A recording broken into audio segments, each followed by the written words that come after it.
Hey everyone, welcome back to another collection video. I have a stack of things here. I'm going to show them to you, and uh, yeah, please enjoy.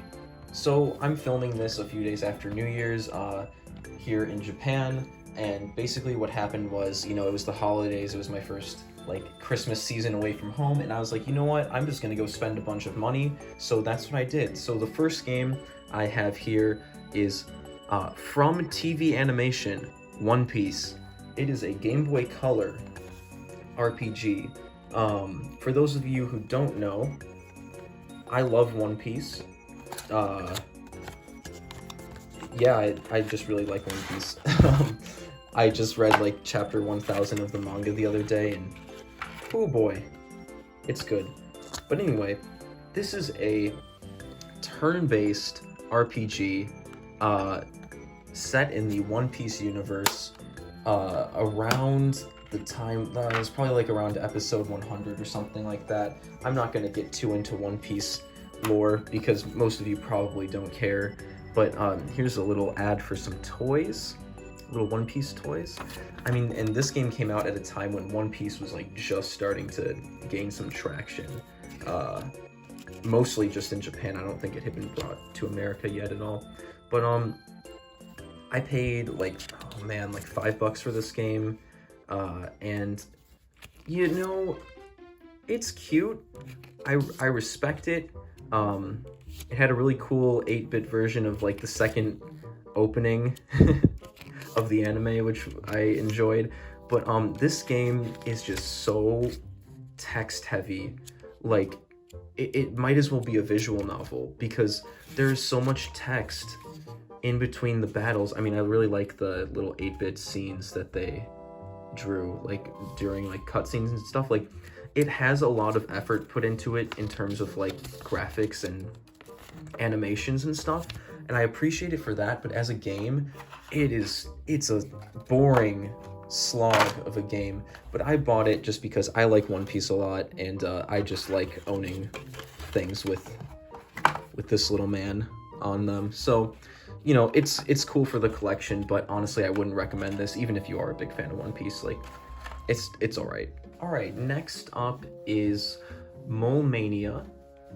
This is a first-party Nintendo puzzle game. Most of you probably have heard of this by now.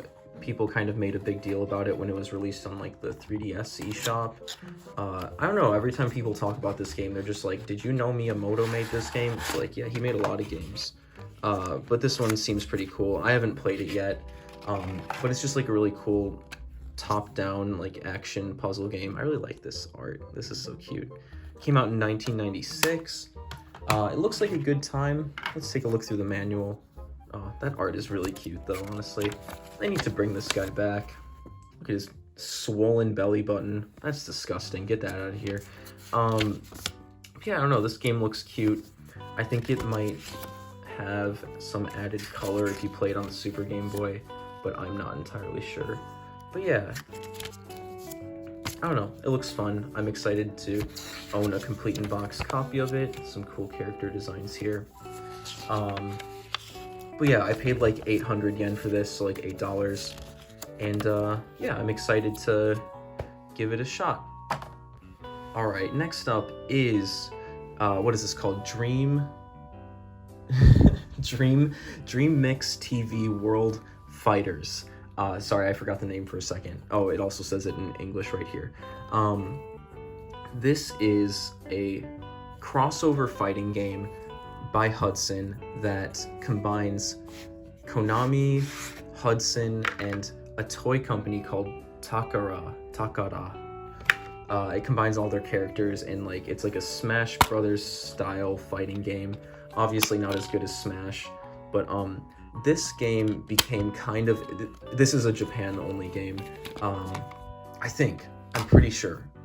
So, part of me wants to say it came out in Europe on the PS2, but that could just be my brain melting and feeding me lies. But this game, I think this game went up in price when the Game Grumps played it, because that's when I first learned about this game. And I mean, That was back in like 2013, 2014. I think it was when JonTron was still on the Game Grumps. I don't watch the Game Grumps anymore. Honestly, kind of don't like the Game Grumps at all. I liked them when I was a teenager, but I kind of, yeah, anyway. But that's how I first learned about this game. I thought it looked fun, and then literally because they played it, it went up in price to import. I remember seeing it for like $60, $70 on eBay because I wanted to play this game back when I was a teenager. But I found it for like 16 bucks at a game store here, so I'm excited to finally play. I just forgot the name again. I'm excited to finally play Dream Mix TV World Fighters. It just looks fun, and I will hopefully get to play it with friends soon. Another GameCube game that I picked up recently is, what is this called again? Oh yeah, Shikigami no Shiro 2, or in America these were called Castle of Shikigami. They are shooters, like old arcade style shooters, like bullet hell, that type of thing. I have the third Castle of Shikigami on the Wii. This is the second one, and I didn't even know that this came out on GameCube. I thought it was only on the PS2, so I saw this. It's pretty expensive, and like not only expensive, but just kind of hard to come by a copy online.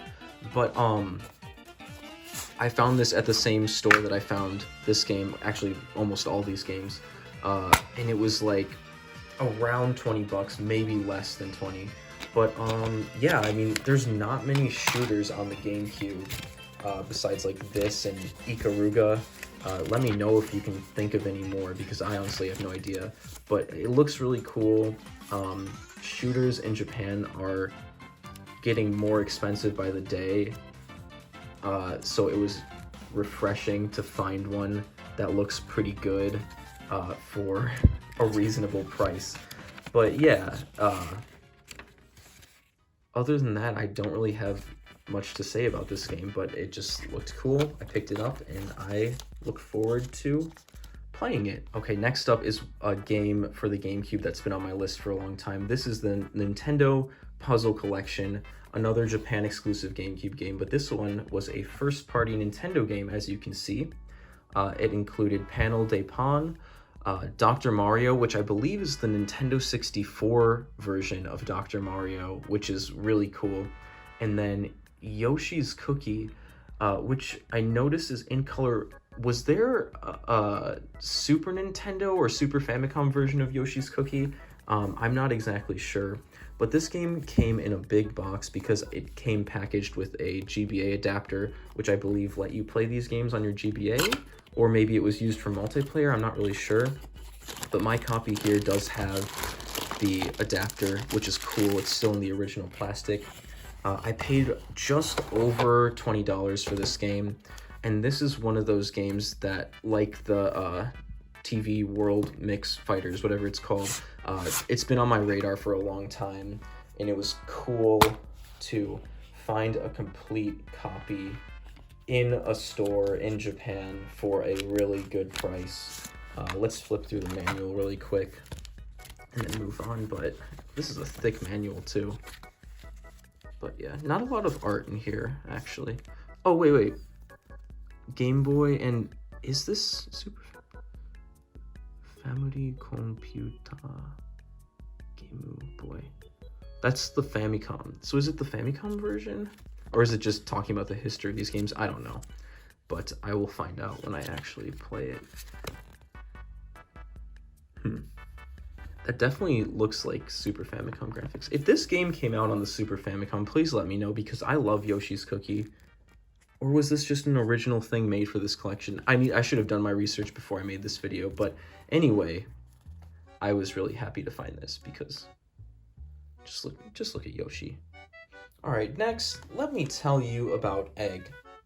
Did you know that EGG is an acronym for Elemental Gimmick Gear?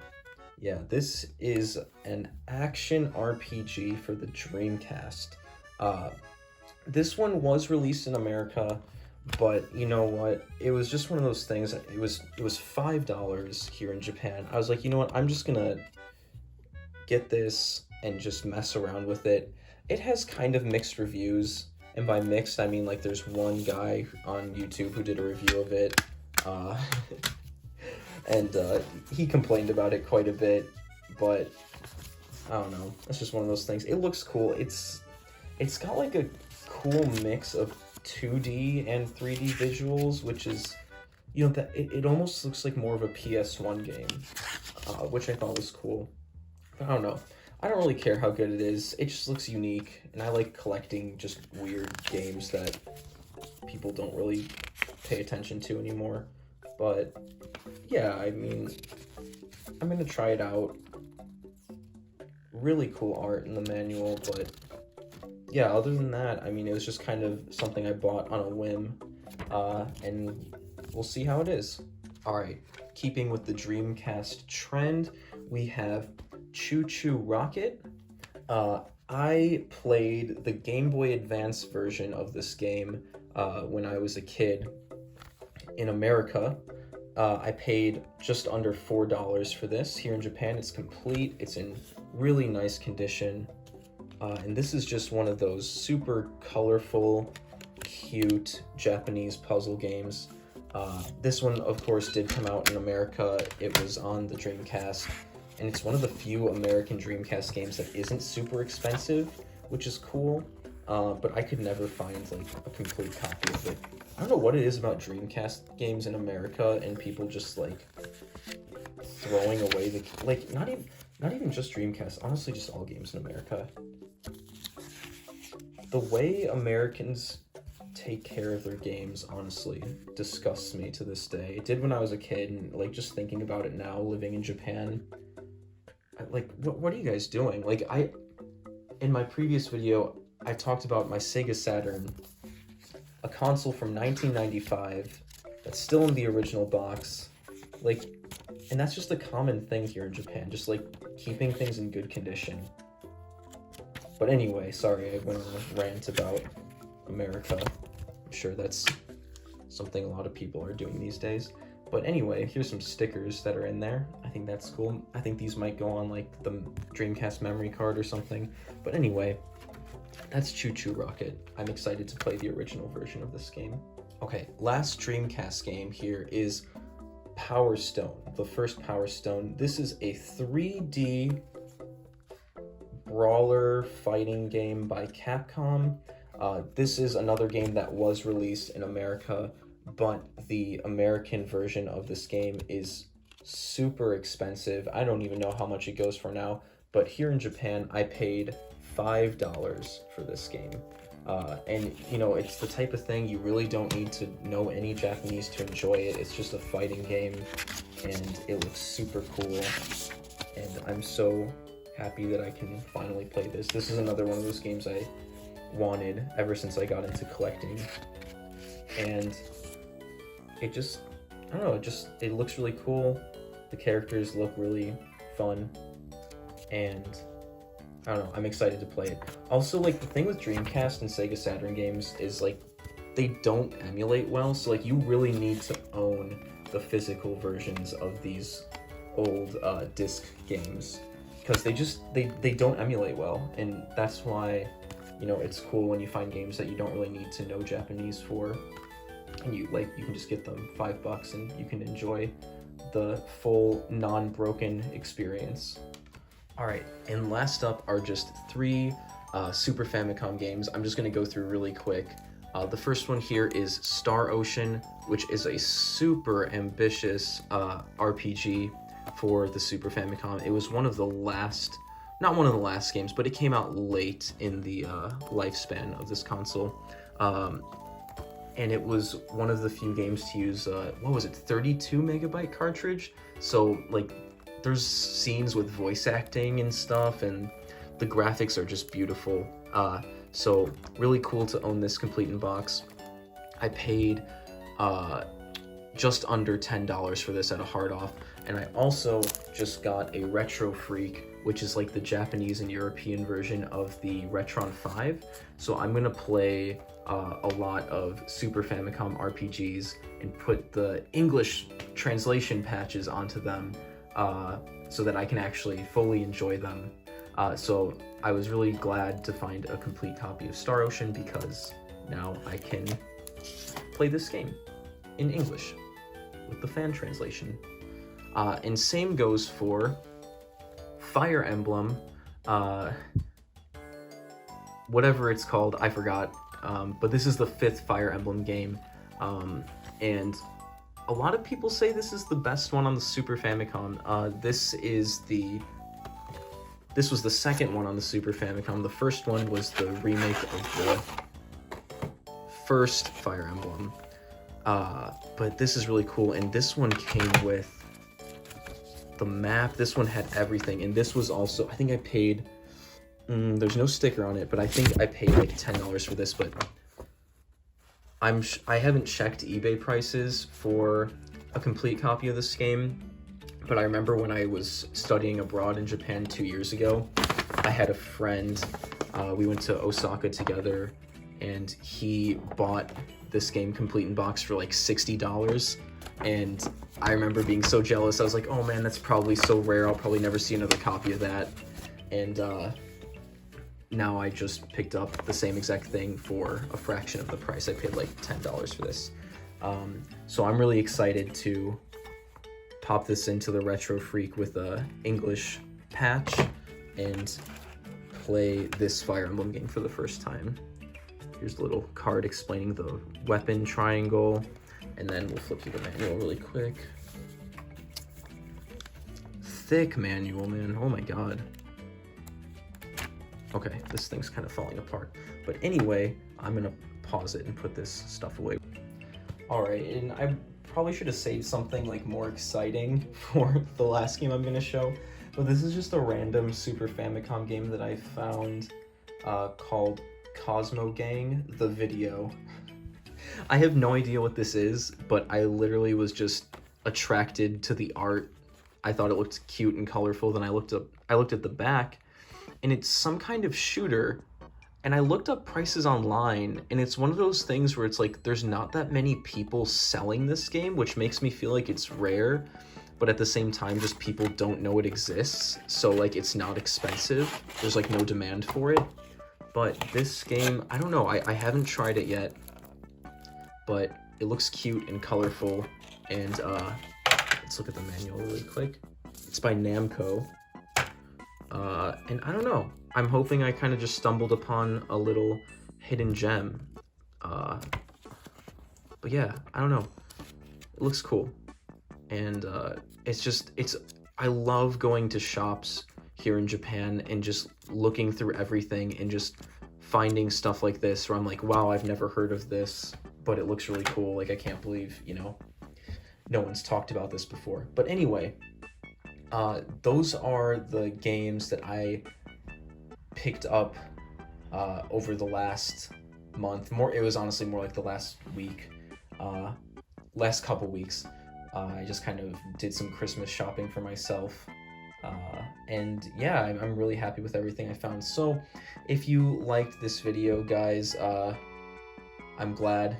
I'm not gonna beg for likes or comments or anything, but genuinely I hope you enjoyed watching. I'm really gonna try in 2021 to be somewhat consistent with uploading YouTube videos, whether it's stuff like this or the other kinds of videos I've done.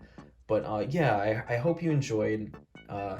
Let me know in the comments what kind of stuff you want to see, or if you have any questions, let me know. You know, I try to reply to all the comments that I can, especially if I see like a good question that people have about like living in Japan or collecting games in Japan. So yeah, head to the comments if you want to ask me anything.